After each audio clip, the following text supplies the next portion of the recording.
All right, we're back in the garage, and I haven't done a review on this exhaust yet. The Barker's exhaust. Look how cool that is. Made in America.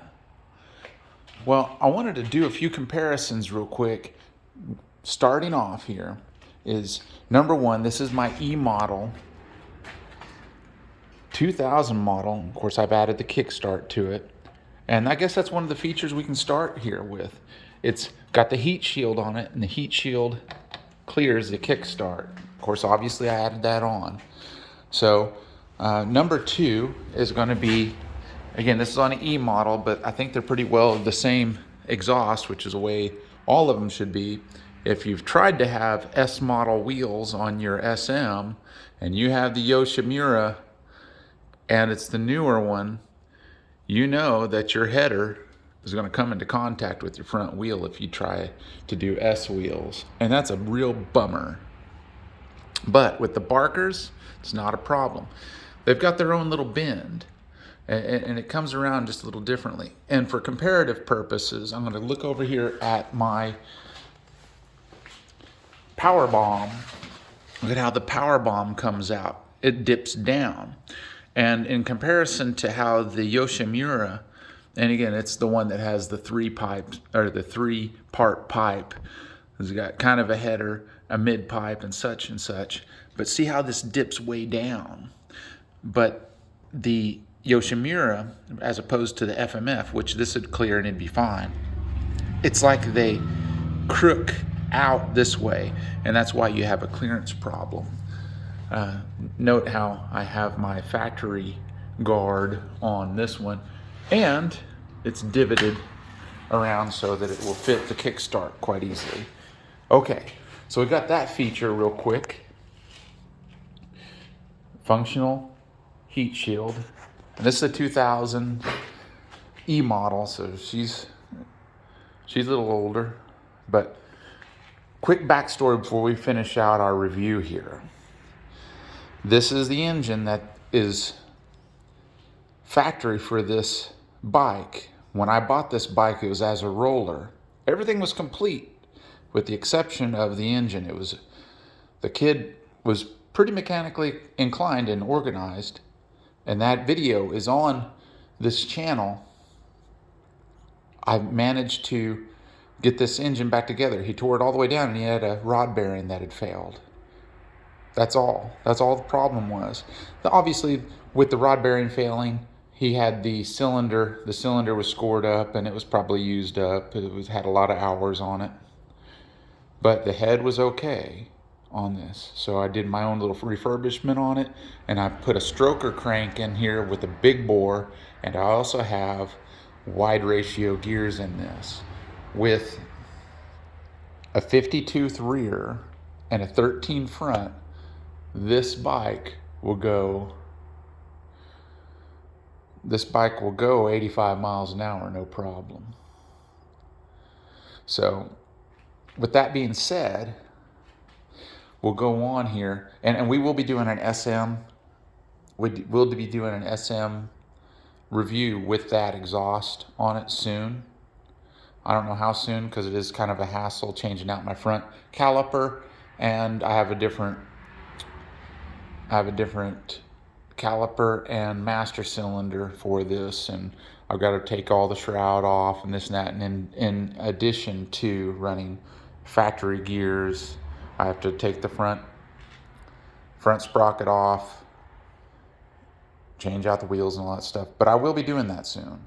All right, to finish up this review, sorry to drag that out so much, but Barker's has a quiet insert for these, no matter what tip you use, and we'll get there. Their quiet core goes to all their exhausts. When I bought this exhaust, it didn't come with it, but you can, I think, add it as your option. So I've got that in here, and it really hasn't affected my performance, and it quieted it down a little bit. I think that'd be particularly important for quieting it down if you had the straight tip option, which is what I'm going to get to right now.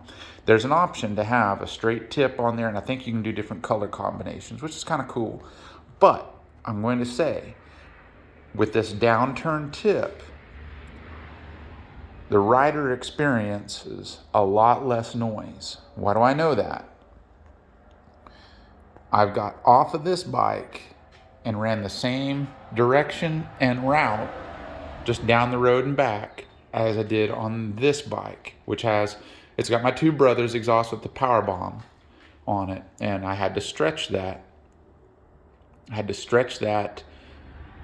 Mid pipe, or whatever you'd call it, the slip-on part, to be able to fit the mating surface of the FMF. So that's a one-off thing. But with the straight back design, it's much louder for the rider. So I was wearing the same helmet, same everything. But this downturn tip is fantastic.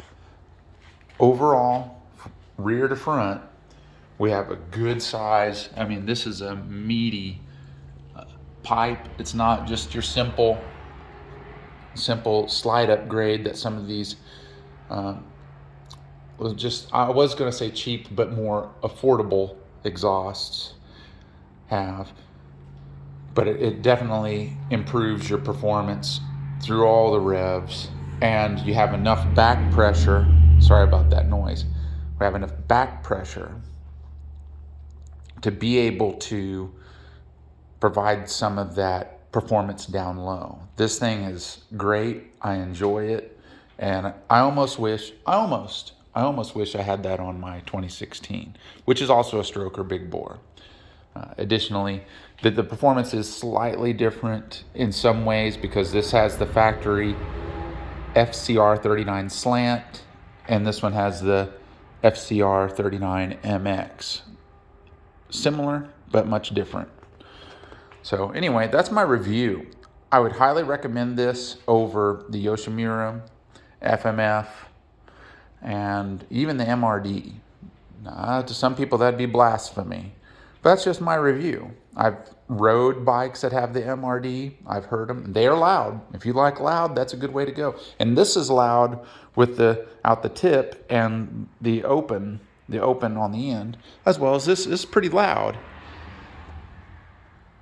But with this, I'd really highly recommend the Barkers. And if you're on the fence about it, you got an SM and you're wanting to run some S wheels on it, that's definitely going to be guaranteed clearance. They're the same for all the models. And consider trying the downturn tip, because it'll still be loudish, but it won't be as loud for you as if you had the straight back. Unless you like that. I kind of like my hearing a little better. Anyway, thanks for watching, and we'll see you next time. Please post your comments and be respectful in the comments, and I'll get right back to you. And let's talk about it. Thanks for watching.